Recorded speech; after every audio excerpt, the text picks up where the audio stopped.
in helping it grow from $3 million to over $100 million in the next 10 years. He is a rare blend of mystic and business guy, a respected author, and a storyteller. So welcome to the show, Danny. Such a joy to have you. Hey, Pam. Hey, Sherry. Nice to be here with you. We've had silent conversations, both of us, beforehand. So it's nice to see you, be with you, enjoy time together with you. Thank you for having me. Awesome. Yes, absolutely. Thank you. And so, as you know, on the show, we like to talk about being high vibe. So tell us what it means to you to be high vibe.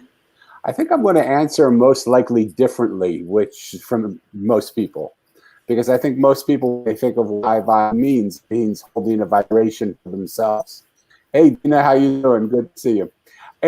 I think we think that this is who I have to be. Everything about me is about when you play in a high vibe game, and when you really are high vibe, you allow yourself to disappear and bring the vibe of everybody else around you up. And so for me, being high vibe and being in I love high vibe nation, because that means that our energy is such that we lift the people around us up, and we become like a window. When it's clean, you don't see it. It's only when it's dirty that you see the window. And so a dirty high vibe is you see me. A clean high vibe is you see through me to see yourself. Does that make sense? Total sense. Absolutely. That's beautiful. Thank you for sharing that. So tell our audience a little bit about who you are. I mean, your story is amazing, and how your book came about. We'd love to hear that. So I've had the good fortune to live a lot of different lifetimes in this lifetime. It has been really, really odd. It's not the type of life that most people have lived. Often I wish that I was still living 5 blocks from where I was born, and my mom and dad were still alive, and I was into my dad's business, and we were just doing that type of thing. But that hasn't been my life. My life has been one where I've had amazing, great things happen in my life, and the deepest, most painful despairs that you could ever imagine. And in the course of that life, I've been able to sit with some of the most wealthy people in the world, not in audiences with them, but around their dinner tables. I've sat with their parents and talked with them over dinner. I've played on the floor with their children in the living room and just been able to get to know them as people.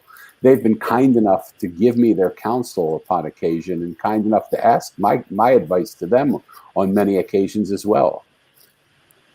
Being that I was at Hay House for 10 years, I also got to sit with some of the people that inspire people in the world, that inspire millions of people. And because I wanted nothing from them, they would come to me when they just needed to be themselves and let go of the persona. So many times people have a persona on a stage, and that's not who they are. And they just needed somebody that they could talk to and confide in, and just cry sometimes on their shoulder. And so I was able to be that person. I was able to play with their kids. I was able to be with them and just enjoy them. But I've also been able to sit on street corners with some of the poorest of the poor, to sit on their cardboard boxes and share dinner with them as well. And sometimes that dinner was a bottle of wine and a loaf of bread and a piece of cheese that I brought to the dinner so that we could share it and enjoy it together. And some of those have been the richest moments of my life. They've been so full. In fact, the story that really propelled me to do what I'm doing is the story of Corey, who was a homeless man. Do I have time to tell that story now? Yes, absolutely. Yes. So I was walking along the street, and I'm a bit of an empath, so I could feel people's energy sometimes, and sometimes it's more exasperated than most time. Hey, Larry, on this particular day, it was really exasperated. So I would walk by, and my heart was starting to pound like so fast, and it really hurt. And I felt my heart was going to explode from the pain that my heart was feeling. And then this woman passed me by, and it was gone. And then 2 minutes later, I was walking, and my knee buckled out because the pain in my leg was so immense that I feel this pain. And then I saw this man stumbling behind me, and as he passed me, suddenly the pain in my leg was gone. And so I just needed to get off the street because I was feeling people way too much, way more than I wanted to, way more than I felt like I was praying for it to stop, because it was literally affecting me so much. And so I went to the side of the street, and I sat along a building, but sitting there was a homeless man. His name was Corey, and he said, no, you can't sit here. This is my spot.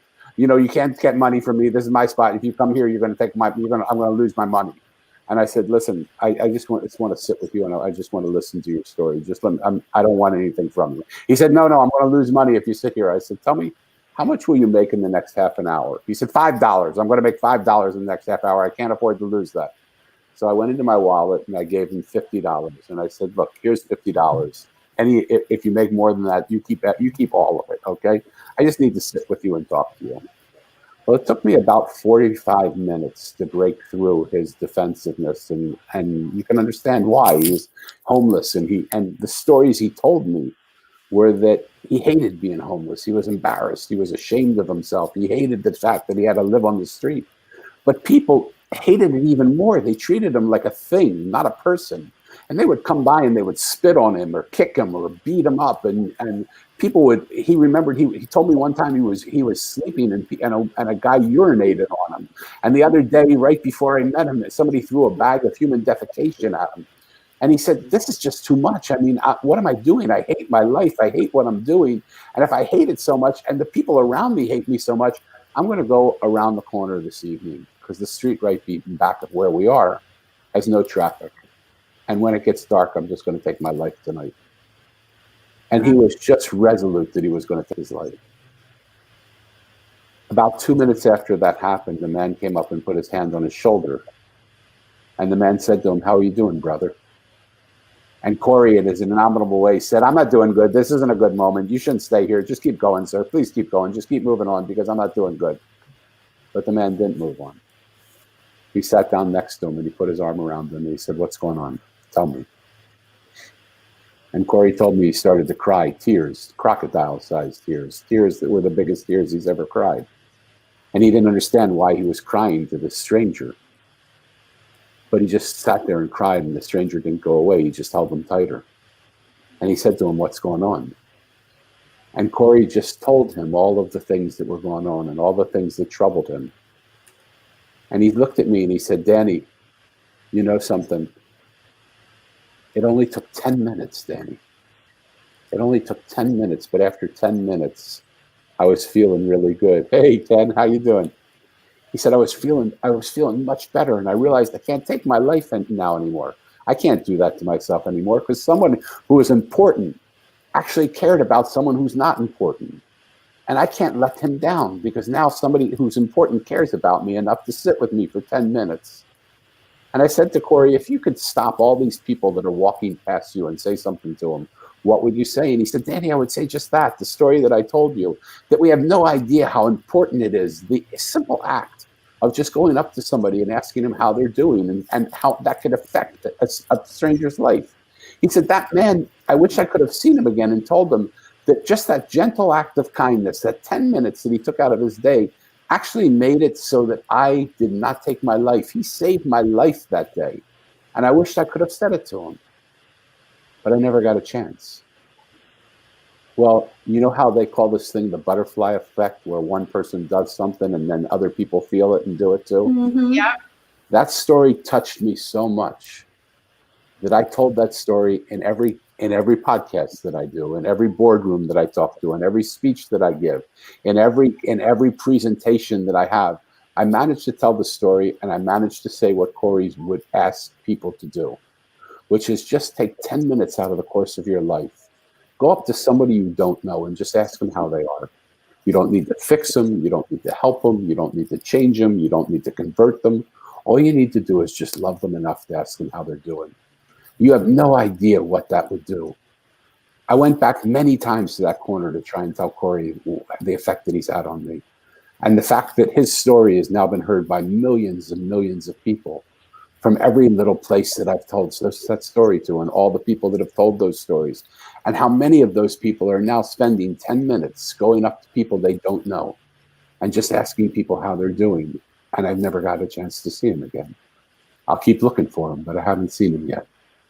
And I hope I do see him, because I hope he knows the impact that that story told to me on a street corner when I wasn't feeling well, the impact that that had on me and the impact that it's had on the world around me.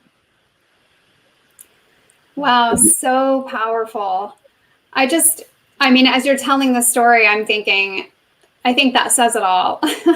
Yeah. That sums it up, you know, and how many of us even think about taking the time to just give a kind word or smile at someone.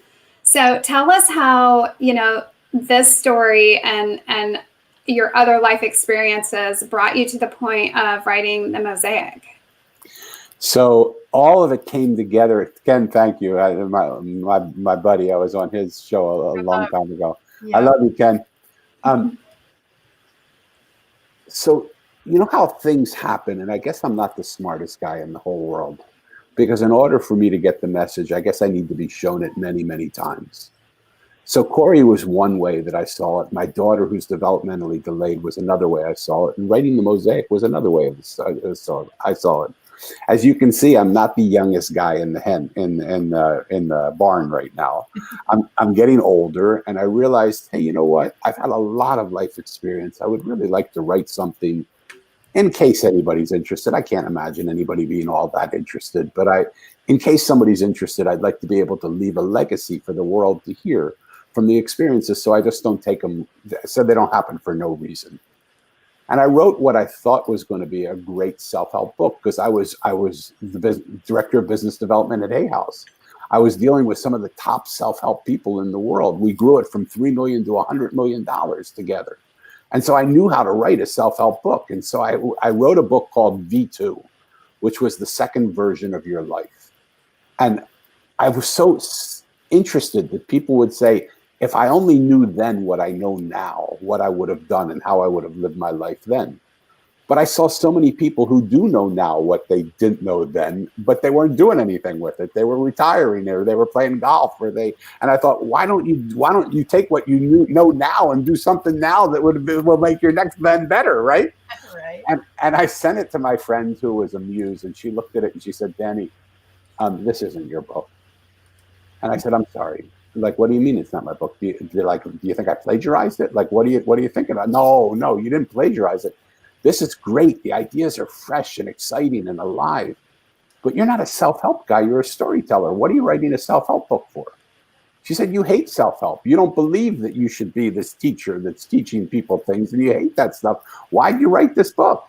I said, well, I just wanted to leave like a legacy to somebody. And she said, pardon me. She said, BS. That's not who you are. If you don't write who you are, you'll never be who you are. And I said, so what do you think I should write? She said, you're a storyteller. Write a story, write a fable.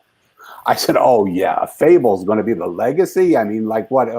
What's my name? Aesop's now? I mean, like what am I going to do? I'm going to write a fable. I'm like this man, guy, and I'm going to write a fable. I mean, get out of here. I fought her for about a minute and a half, until it started to sink into me.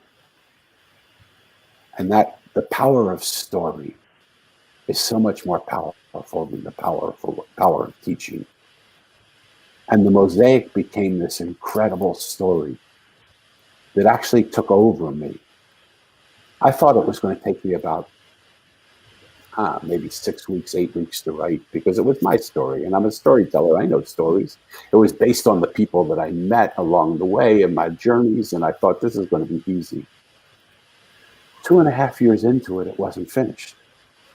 Like, I would write something that I thought was fabulous. I would wake up in the morning, it was gone. I couldn't find it. I knew I had saved it, but it wasn't there. My computer crashed. I got everything back but the book. It was like something was going on. So I decided to have a Zoom meeting with my characters. Now, these were characters that I made up. They weren't real life characters. And so it's very possible that this is a made up conversation we're having here, that you guys aren't real, but it feels real to me, right? You seem like you're there. You seem like you're there. I seem like I'm here, right? We seem like we're here together. In the same way, it could have been a made up conversation, but they seemed awfully real to me. And one by one, I looked at them and I said, what is going on? Why, when I write your chapter, are you destroying it? Why won't you let me save it? And one by one, they each said to me, you're not listening to what we're trying to say to you. You're writing what you want us to say. We don't want to say that.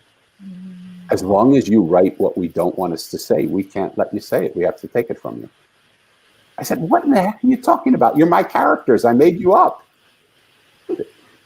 And here's the important thing for people to hear. And if they understand that they're way better than I am, because I still don't, to this day, don't understand it. How do you make up a character and give it so much life that it actually talks?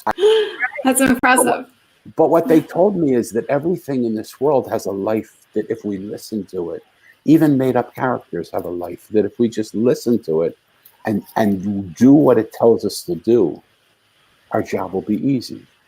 So after our little Zoom meeting, they all agreed that if I listened to them, the book would be done in 30 days.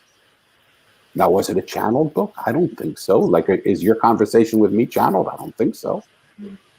But I just listened to what they wanted to say. And I just finished reading the audiobook, which will be out soon. And when I read the story, tears were running down my eyes. Because it really is not my book. It really was, their writing was totally different. Even the characters and the way they presented themselves. Gosh, I was a bit of a snob. Oh, wow. I didn't sit on street corners with homeless people. I didn't talk to the simple, ordinary people. I was a high vibe guy, so everybody had to have a certain vibration. I only ate in restaurants where they cooked the food with consciousness. I only talked to people with consciousness. I was a friggin' snob. But the characters in my book were ordinary people. People that I never listened to. That said, listen to me. Please listen to me. Because nobody listens to us. So between the characters in my book, which were simple, ordinary people, a road worker, a gardener, a juice maker, a homeless guy, a street artist, and Corey, the homeless man that I actually met, and my developmentally delayed daughter that can't speak like you and I speak. She can only speak using her thoughts. Hey, I found you live too. That's nice. So what's so cool is that over and over and over again, the message that I was being given. And look how much I talk. Like I'm a talker. I'm not a listener, right? I said, God, can't you find somebody better than me to listen? Look how much I'm talking. You must really have a problem here. Like, is listening that hard? And what I even heard God say to me was, Danny, it's not because you do it well that we're doing it. It's because we want you to learn how to do it. And in doing it, the other thing that happens, and I want listeners to hear this also, and feel it more than hear it. If what I'm doing in this conversation, which isn't a conversation, it sounds like a monologue, and I apologize for that. But if what I'm doing in this conversation is really taking hold, then what's happening is my stories are occupying your mind, which is relaxing your mind so you don't interrupt it with your fear. And what's really happening is my spirit is touching your spirit. My heart is touching your heart. And in that spirit and heart connection of touching our hearts, that's what changes us. That's what elevates us. It doesn't change us because I'm teaching something. It changes us because we're hugging each other and connecting like pieces on a mosaic. I'm holding you in the space of this space so that everything that you're not falls away, so that everything you are can flourish. And I do that in this room that I have, where I have 50 conversations with 50 strangers. It started out as 50 with 50, but in a very short period of time, it grew to hundreds of people wanting to talk. Yes, we are learning to know. We're knowing to learn. It's also the way we could do it too. But it's so beautiful to just hold the space for people. And so I think I should practice what I'm practice what I'm preaching now, and just shut up and listen to you guys. How are you doing?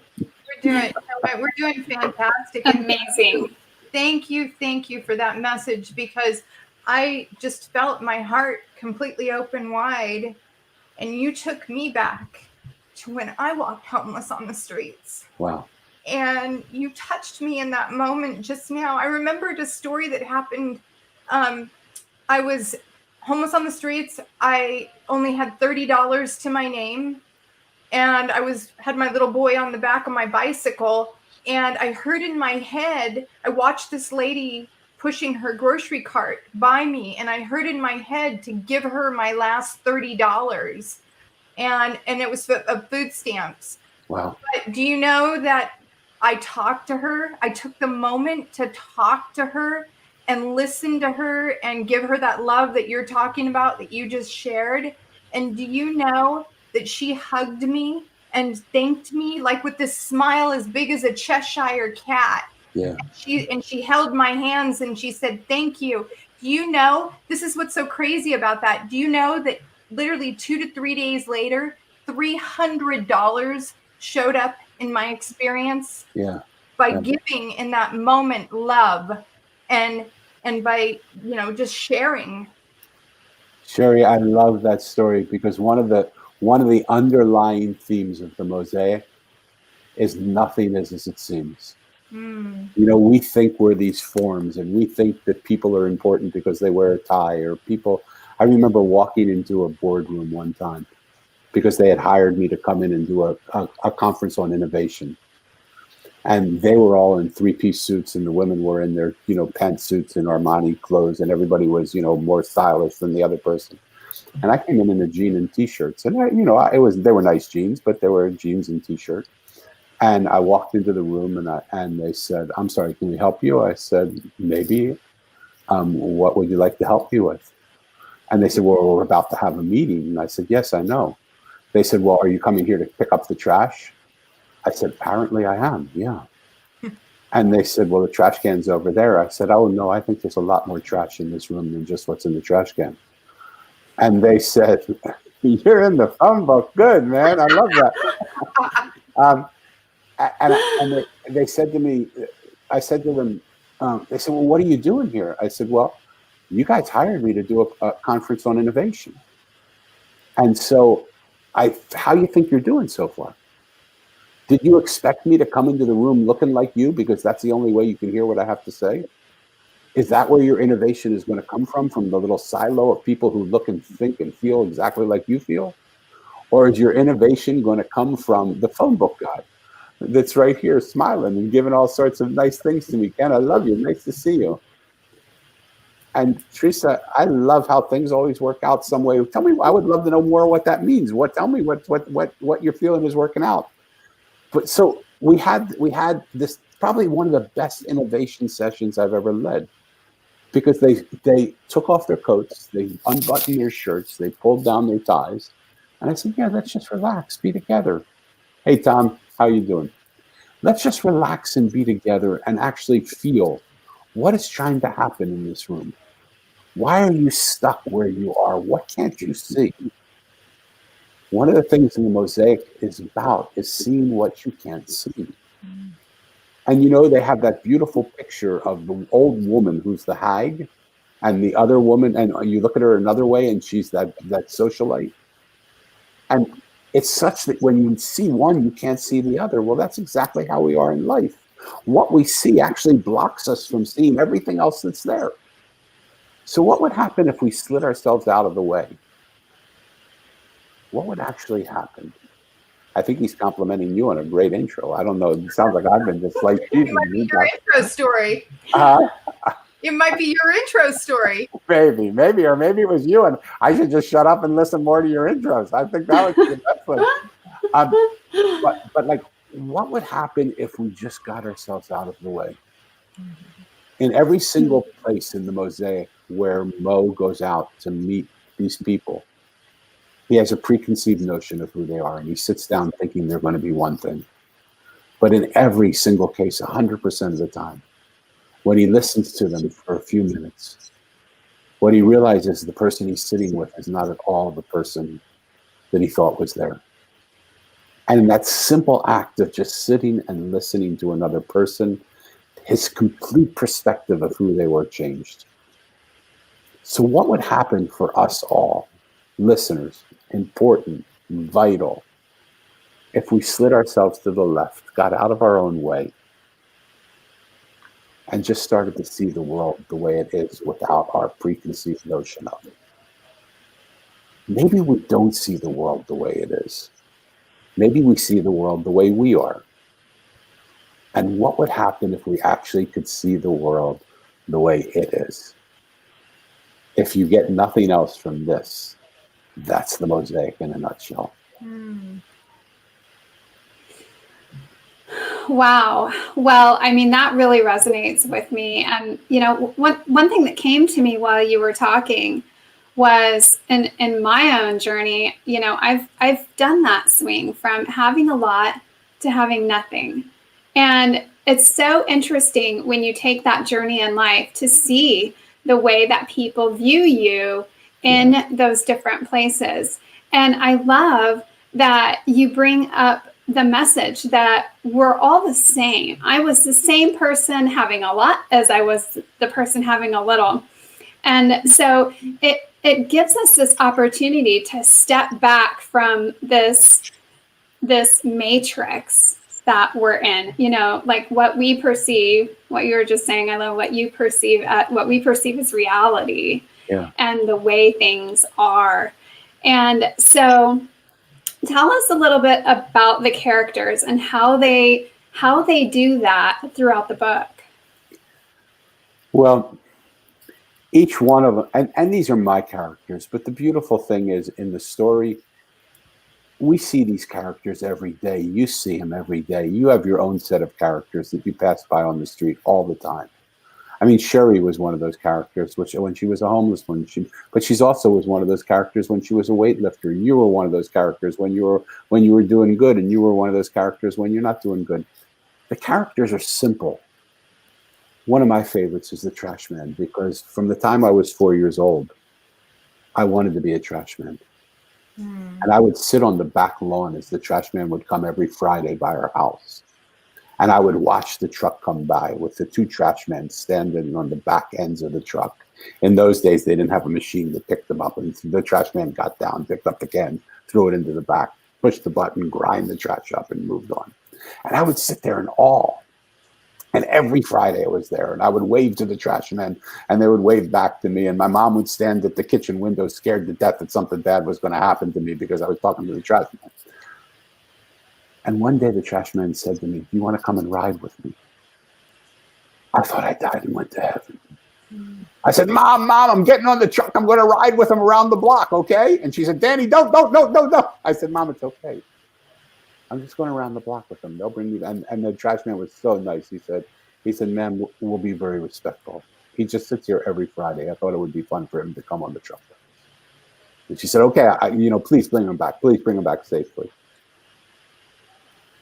The first place we got up, I helped them take the trash and I put it in. And then they said, "Okay, you push the button that grinds it up." I was like, I thought I was in like the greatest heaven I could ever imagine, watching the truck grind it up.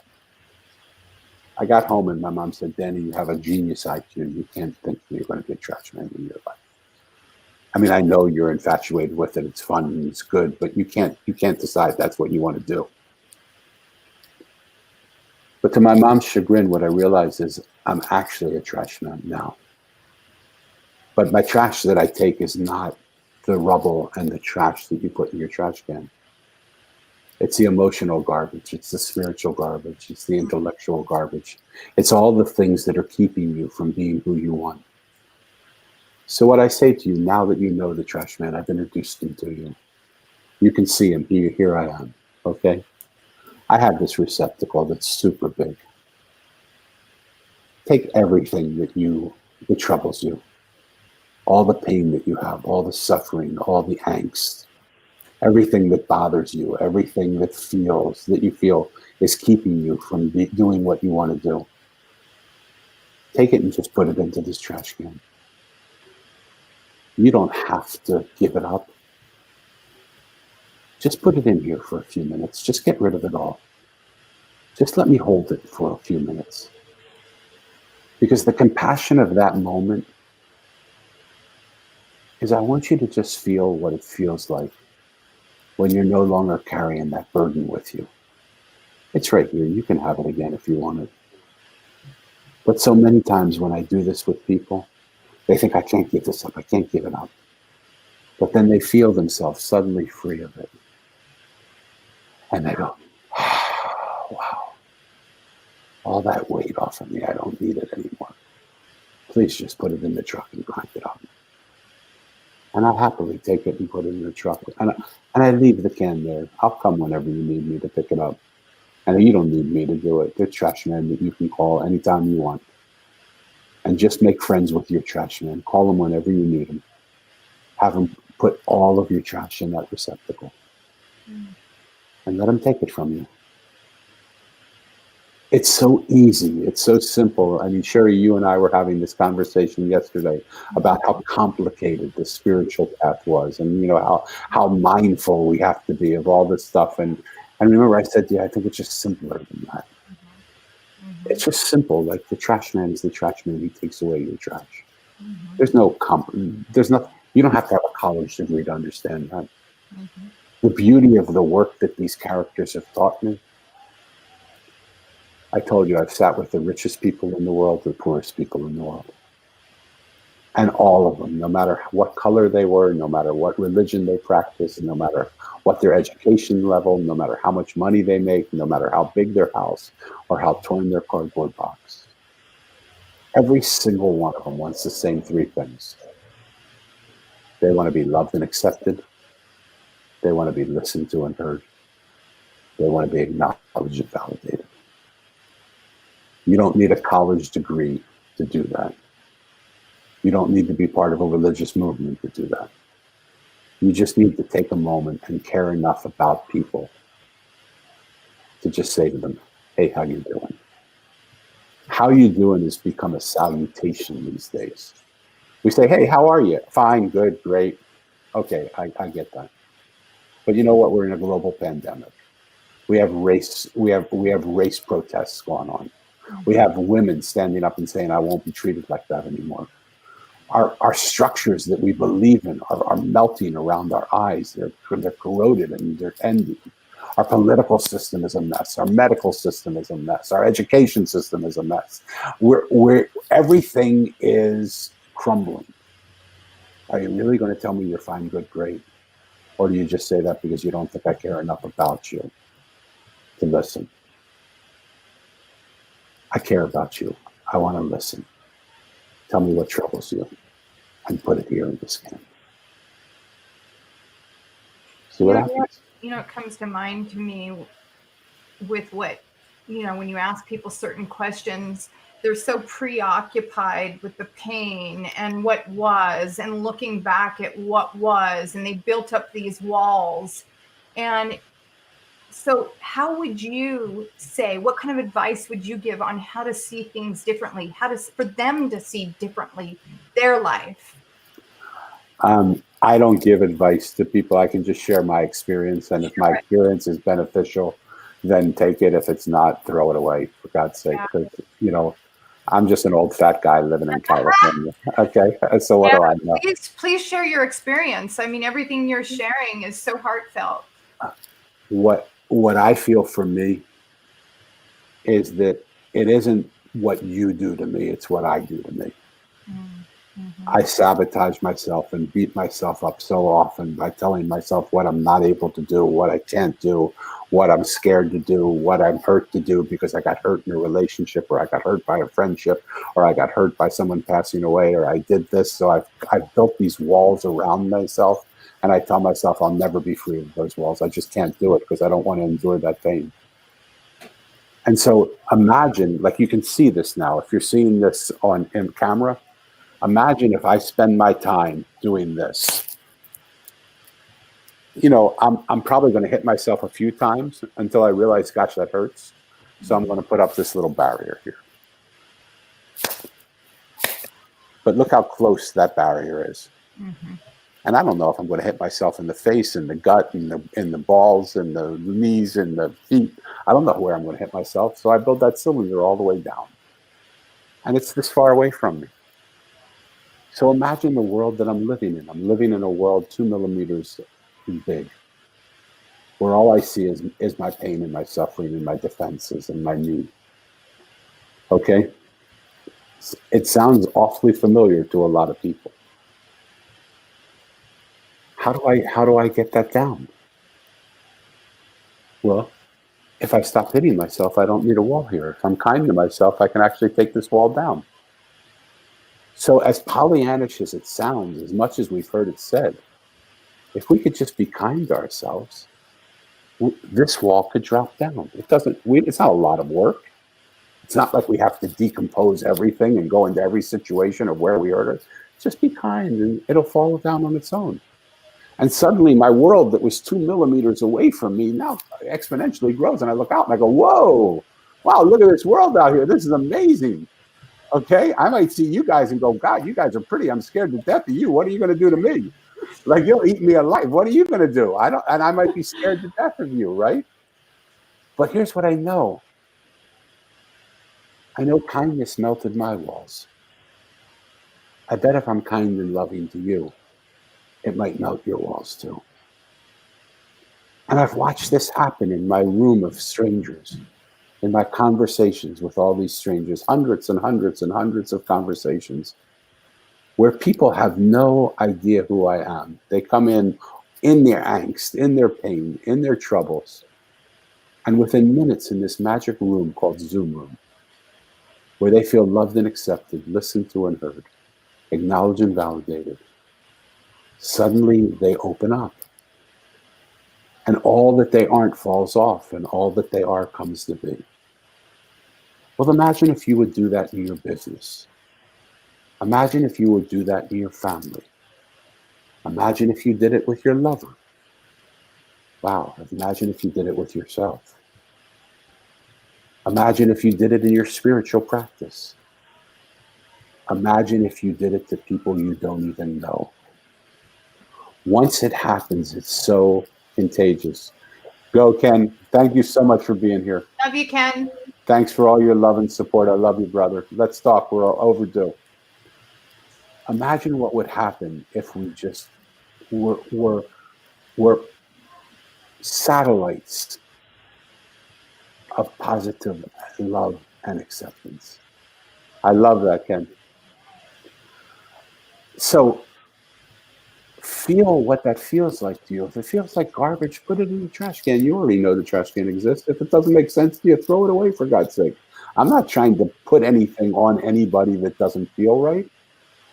I just feel like we're so similar that if I remind you of what happens for me, and if it feels good to you and you like it, let's play together. Let's talk together. Come into my room and have conversations with me. You know, there's no charge for it.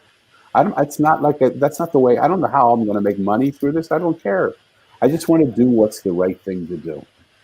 And through those conversations, and I've had them with Pam. We've had our conversations. And there's something that's happening. Like this is. Can I get a little weird with you if I haven't already been weird? Yeah, Totally.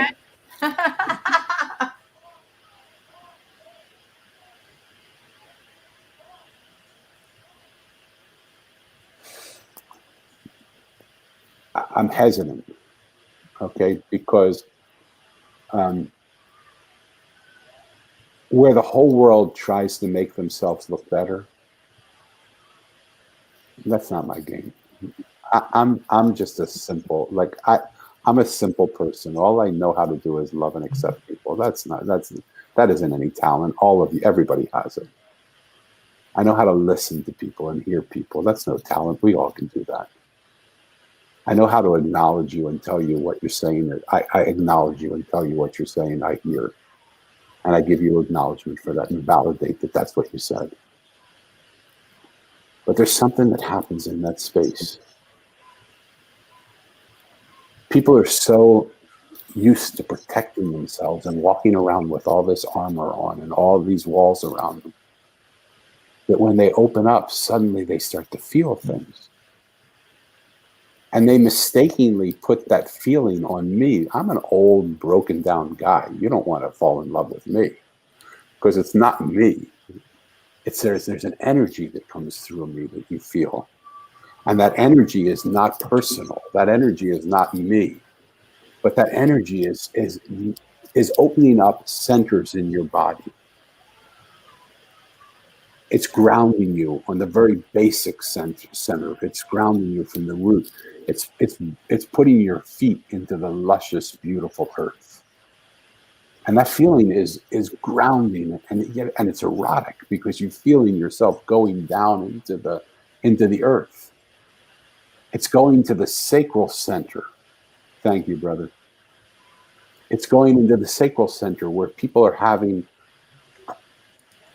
misunderstanding their creative energy for sexual energy. And so people have called me up and said, I've had orgasms listening to you speak because you've awakened in my second chakra energy that I didn't know there. Well, that's creative energy. That's not sexual energy. Creative energy, sexual energy helps people create babies. And so I guess that's what happens. But look at this. This isn't what you want to fall in love with. I'm a happily married man to a beautiful woman who I love and adore. So it's not like I'm coming into this place to say, allow me to sexually manipulate you or do anything. I'm not doing anything. People are just saying they're having these experiences because when they open up, they open up. And when you take that luscious, grounded, rooted energy and you bring it up to the creative center and you feel the creation and that sensuality of creation, which is also very real. And you bring that to your third chakra, which is your solar plexus, and you start to realize the power that you have when you can control that sexual energy and bring it up and be powerful in using that power to define yourself and hold yourself. And all that energy then comes into your heart where you can just literally love and adore people for no reason. Like someone had a great quote and I put it on my Facebook because I thought it was so great. And it said, I love you for no reason. And you wonder, why would I love you for no reason? Well, if people hate each other for no reason, why can't I love you for no reason? And it is the Kundalini. You're 100% right. And as that Kundalini comes up, as that energy comes up into your heart starts to explode and you can't contain your love in just this body. And then you bring it up to your throat and you start to share and act and state your love.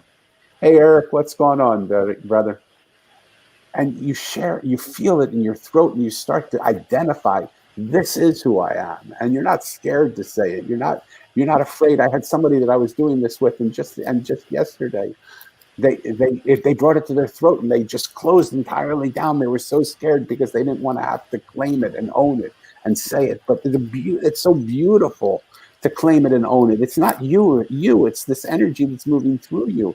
And when you feel that energy moving through you, you're not saying who you are, you're saying who you aren't, because that energy is coming through you. Remember how I defined the high vibe person. It's not that I'm somebody, it's that I become invisible and the energy comes through me and you become great. And then you bring it to the point between the eyebrows where you actually focalize it and bring it and create from that place this world. And then allow it to come through the top of your head and out and create, and your creation becomes cosmic. There is so much that we don't know about this world that we live in. I don't know any of it. It's so weird to me to start to have these conversations. And these are with people thousands of miles away that I haven't even spoken to or met or talked to, that are having these soulgasms. They're not just orgasms, they're soulgasms. Because they're actually allowing themselves to feel again. Mm-hmm. And it's so beautiful. And it's so scary because I'm not some guru. Look at me. I'm just an old fat guy in California. This isn't meant. I don't want anybody to think that I'm any more than I am. I'm telling you, I'm less than you think I am. You are greater than you are. That's what I want you to see. You are so much more than you are. If you think I'm more than I am, that means you're more than you are because you're seeing yourself in me. unless I'm dirty. Then you're seeing me, and I hope to God I'm not dirty.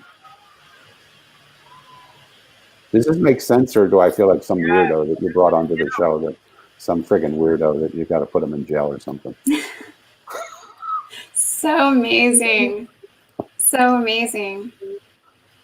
Did you start blushing, Pam? What's going on with you? What's happening? What was interesting was I just, as you were speaking there towards the end, I really just had this sense of, the greatness of all the souls, some of which are listening right now and some of whom may hear this later. Yeah. But the greatness of all of our souls, as a collective. Mm-hmm. And the greatest souls are the one. Hey, 4 great leaders, Eric. Include yourself in it, brother. You're one of them too. Absolutely. The greatest ones of all are the ones we pass by on the street and don't even notice. Mm-hmm. And when we realize that every human being, whether they're pushing a broom or leading a corporation, whether they're sweeping the leaves off your front lawn, or driving you to work, or they're moving the subway system and taking your tickets in the train, it doesn't mean anything. There's our slogan: no drama, serve others. I love you, baby. Mm-hmm. Oh, Mr. Awesome putting his trademark onto the conversation. I feel blessed, brother. Thank you. Yep. And so, when you can see that every single human being is this immensely bright, beautiful light that may not even see it themselves, but when you give them the chance and you hold that space for them to be who they are, it's so powerful to watch what they're not fall away, and to just see who they are emerge. And all the fakeness, all the stuff that they have to put on to make everybody think they're somebody, it's not important anymore. Mm-hmm. I'm just a trash man coming to take your trash. I'm just a gardener pulling the weeds out of your soul. I'm just a homeless guy sitting on a street corner sharing with you what I would say to the person that took 10 minutes to talk to me. I'm just a street artist putting together pieces of a mosaic until you realize that that same street artist is connected to the wise one who's arranging every piece of every mosaic in the world and moving the pieces around just so the 3 of us and everybody listening here could be a part of this conversation. If people are listening to this for whatever reason they're listening to this for, it means the mosaic has already reached out to them. I love that, brother. It means that the mosaic has found you. There's something magic in it. Hey, Patrick, thank you, brother. Love and light to you. It means that something magnificent has happened.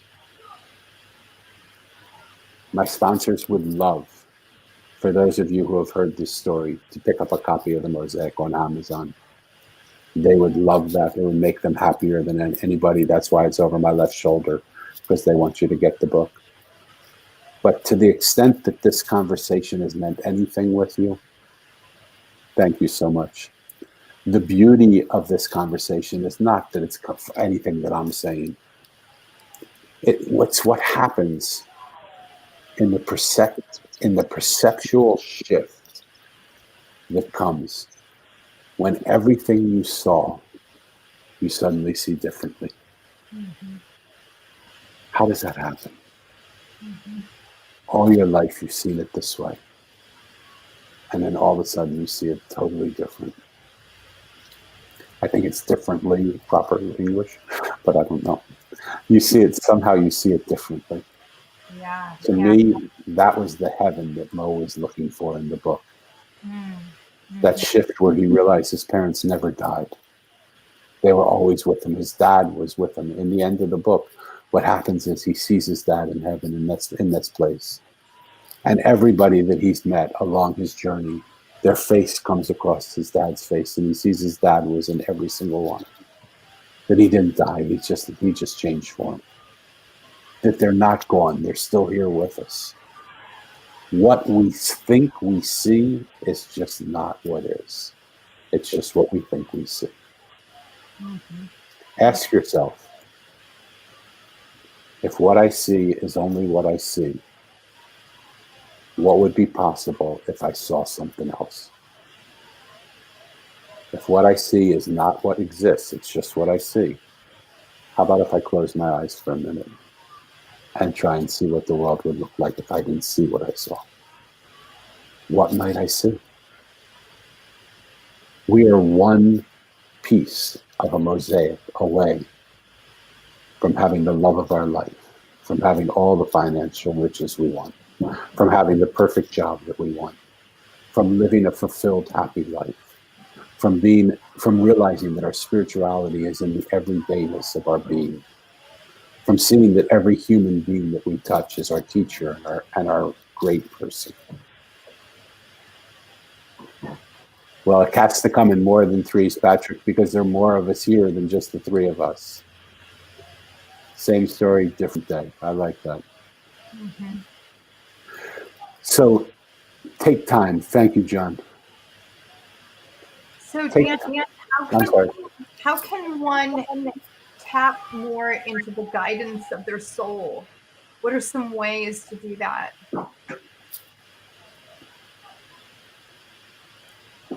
Again, I can only tell you what is worked for me. Mm-hmm. And if it makes sense, try it. If it doesn't, you know my trash can. Throw it right in there.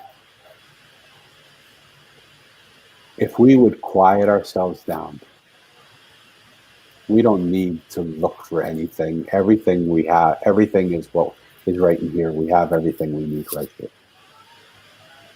The only problem is we're yapping all the time.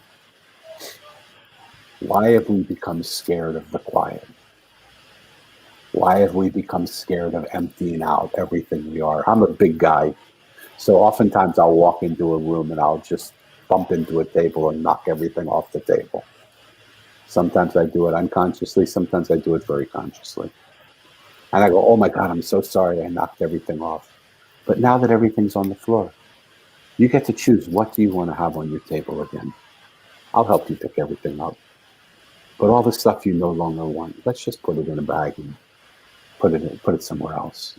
If you don't need it anymore, I'll take it out with me and put it in my can. Start to quiet your mind. Start to just sit and listen.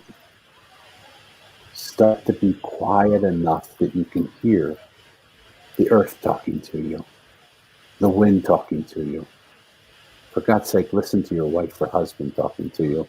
I was about to go out on this trip, and I was planning the trip, and then COVID came, and I couldn't go. And I was very busy planning, and my wife came in and said something to me. I said, yeah, honey, I think that's a great idea. What a beautiful idea.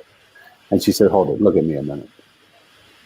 And I said, what? She said, you didn't hear a word I said, did you? I said, you're right. I am so sorry. Let me just put everything down and just listen to you. What is it you want to say? Please tell me. We have to do that. We have to realize we're not listening to anything that's happening. Just get quiet. The sound of silence is so exquisite. I can't wait for you to hear what your silence wants to tell you. Just sit with it. Don't get bored. Don't get rushed. Don't lose your patience. Just sit with it. Just keep asking, what is it you want to tell me? And then just stop and listen. And listen more. And listen more. And suddenly you'll hear. And when you hear it, the intoxication of what you hear will electrify you. Be still and know. It's not something I'm saying new. It's been told to us from the greatest traditions of all time. Just be still and know who you are. You have everything you want right inside you. Why spend all your time looking out here for something you'll never find there? Nobody says, boy, I wish I would have had more money at the end of their days. I'm not saying money's bad, it's great. But why not take this time, like in COVID, why not see the blessing of this time being that we can't go outside? So go inside. Take the time to just go inside and be inside. Why not? Enjoy it.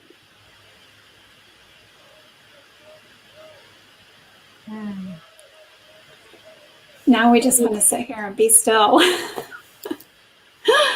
But I mean, it really does. It just being in that space where you're contemplating that gives you a sense of the power of what can happen in that space. And if people need help, just contact me. Like, I'm not worried about money. I'm not worried about any of that. It'll all work itself out. But if you want to learn how to listen, I'm here. We'll figure out how to make it work for all of us. This isn't a sales call. Nothing about what I'm doing is salesy. But it's so important. We think that the world has so many wonders to it. We have no idea how wondrous the world inside of ourselves is. If I've done my job well, my words are over. You feel me, and you'll continue to feel me. If the seed's been planted, it'll continue to grow inside you. Just let it grow. If you don't like it, you know where the trash can is. Throw it away. It's all good. You are so right, Samuel. That voice is so beautiful. Thank you, Tressa. And you can do it. All of us can do that. Mm-hmm. Yeah, and I think that you're right. And very much something you said to me too is, stop talking and be quiet and listen. I hope I was more polite than that. Well, but maybe I won't. But like anything else, I mean, I think, and I can, like what you say, I can speak for myself and my own journey and my own experience. And very much of my journey has been around that, has been listening more and listening better. Yeah. Yeah. And,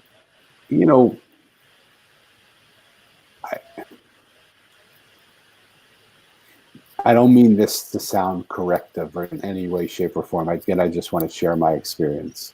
Mm-hmm. I spent so much time thinking I had to do more and better. I always, and what I was doing wasn't good enough. But what I'm doing is great. We don't need to do any more and better. Hey, Lynn, how you doing? All we need to do, like, the beautiful thing about this is that if you walk into the room and that room of silence and you really want to hear, silence will help you. We're not in a competitive world in this arena. We're in a benevolent world where if you say, hey, I just don't know how to do this, will you help me? This world will come and help you. It'll pick you up and carry you in its arms. It'll journey you across the waters that you have to go across. Because it wants what you want, it wants for you 1,000 times more. So this is a cooperative. I don't know how to do that, but I think that's it. This is trying to love Lynn back. This is a cooperative. This is a cooperative world we live in, a benevolent, kind world where we don't have to do it more or better. We just have to show up. We just have to be ourselves. We have to come with an open heart, an open mind, an open soul, and just say, take me, guide me where you want me to go. Mm-hmm. And believe. Beautiful, beautiful. Thank you so much, Danny. This hour has just flown by, and I couldn't help but just stay quiet and listen, because what you were sharing was opening up my heart. And I want to thank you very much for sharing that message with all of our audience members here at the High Vibe Nation tonight. It's been beautiful. Thank you so much for having me, and thank you. You can tell what an unworthy messenger of listening I am by how much I speak. So please, I hope you will be better listeners than I am. But take the time to just listen to each other. It's such a beautiful Such world. a blessing. Huh? Such a blessing to have you with us. Yeah, absolutely. For me. Thank you. Oh, Thank you so much. So And Merry Christmas, happy. I feel like Santa Claus. I know, I love that. Well, and listen, the Santa Claus vibe brings that happy, joyful, jovial feeling, the high vibe feeling. Yeah. It's a high vibe feeling. But Santa Claus isn't about himself. It's about giving gifts to other people. Can't beat the spirit of Christmas, right? Yeah. And again, remember my definition of high vibe is we disappear and you appear. And that's what's beautiful. If we tend to disappear and you come out more, how beautiful a world we live in. Yeah. Thank you so much for having me. You are such beautiful people, and thank you for giving me this space to just mumble and such a gift to have you here. Yes, and thank you for reaffirming that message. I mean, once again, it just said yes. My soul said yes. So thank you again. Thank you. So share with our audience members and our podcast listeners how they can reach you, starting with your website. Everything is on my website. You can get me at danielbrucelevin.com. It's right here in the show notes. You can also get me on the mosaiconline.com. If you want to be a part of the conversations that I have, everybody can just sign up. Just go, contact me. I'll send you a link to my calendar. You'll sign up. Oftentimes I'm having 12 conversations, hour-long conversations a day. My wife says, can you start them at 9 o'clock? They're not at 7 o'clock in the morning. It's like crazy. But it's just, I'm talking to people in every nation around the world. And I want nothing from you except you. I want to hold the space for you to get to know yourself. Because I believe that if we listen to each other, I want to create a revolution of listening. And I believe if we would just listen to each other, most of the problems that we have today that exist in the world would vanish. Just that simply. Think of any time there's a fight going on. Nobody's listening to each other. They're talking over each other. If we would just listen to each other. Do I have time to end with one story? Please are you sure? Yeah, absolutely. I'm overstaying my welcome. I know I'm overstaying. No, you're fine. Not at all. It's the third piece of the puzzle. I talked about Corey, the homeless guy. I talked about the Mosaic. I have the honor of having learned from the best teacher in the whole world. And that's my 31-year-old daughter who's developmentally delayed. She can't have a conversation like you and I have been having, or a monologue like I've been giving. Because when she speaks, people don't understand her. But because she's so close to me and I love her so much, she's counted on me to understand her. And so I don't know how we do it. Anna is amazing. Thanks there. Anna's a saint. I mean, we just had my daughter with me, and Anna, my daughter's a traitor. She loves Anna more than me now. It's like breaks my heart. But I'm happy. So people can't understand her when she speaks. So she counts on me to understand her. And most of the time, somehow I get it. I understand her. But sometimes I don't. And when I don't understand her, she'll raise her voice. And she'll say it louder. And she's smart enough to see I'm getting old. And I am, possibly losing my hearing. And she'll say it louder, but it's normally not clear because she says it louder. And so now she's just screaming something that I can't understand. And when I can't understand it, she'll then go into a tantrum, and she'll have a tantrum. And when that doesn't happen, then what happens is she'll come and attack me.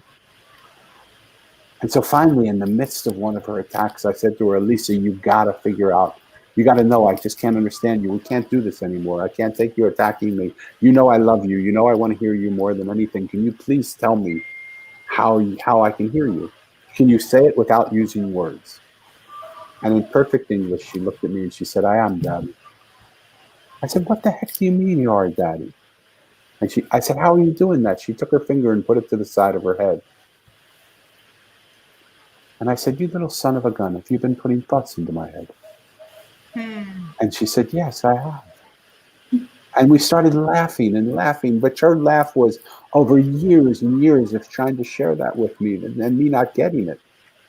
And suddenly I saw her. Thank you, Erin, you are. And I saw her and she felt listened to. From that moment on, she's never yelled, she's never tantrums, and she's never screamed. So I got greedy. I said, I wonder if that would happen with the people that I work with families that I work with organizations that I work with corporations and leaders and people and any institution that I work with, some of the government people that I work with. Would that help? And I saw exactly the same behavior. When people talk and they don't get heard, they yell. When they yell and they don't get heard, they tantrum, they create a scene. When they create a scene and they don't get heard, they attack. That could be they destroy a marriage, they destroy a company, they destroy a party, they destroy something. They shoot people in a square. And what I realized is if we could just find a way to hear what the person's saying, they would never need to yell. They would never need to tantrum.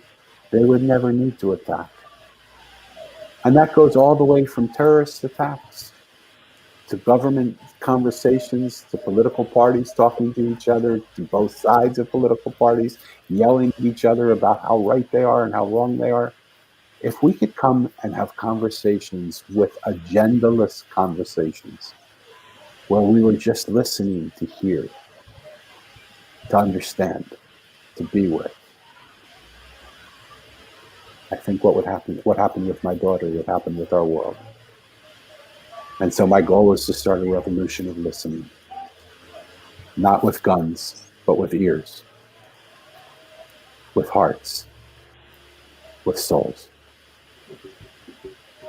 Let's see what we can do if we just listened. Thank you for listening to me. Thank you for having me. I love you both so much, and I love the people that have responded. You have an engaged audience. I'm so happy to be in a conversation with engaged people. Thank you for your engagement, and just thank you for being here. Such a pleasure to have you and to be here with you and you're absolutely right. We have the most amazing audience. They are wonderful, and we are very, very blessed to have all of you with us this evening. So thank you. Big love. Thank you. Love it. Thank you so much. Thank you everyone for being on with us tonight. We are live on Mondays at 5 p.m. Pacific Standard Time, on Wednesdays at 5 p.m. Pacific Standard Time. And Pam, go ahead and share with our audience how they can reach us. Of course, you can find us on the web at thehighvibenation.com, also on Facebook at The High Vibe Nation, and on Instagram at The High Vibe Nation. Awesome. Thank you again, everyone, for joining us in this amazing conversation tonight with Danny. We've just been really blown away at the amazing golden nuggets that Spirit has spoken through him to share with each and every one of us. And the primary message that came forward is quiet and listen. Thank you so much. All right. We'll see you again soon. Bye now. Bye, everyone. From everybody here at the High Vibe Nation, we want to say thank you for choosing to raise your vibration. And of course, please like, share, and subscribe. If you need to find us on the web, check us out at www.thehighvibenation.com. Looking forward to seeing you on the next episode, and keep high vibing.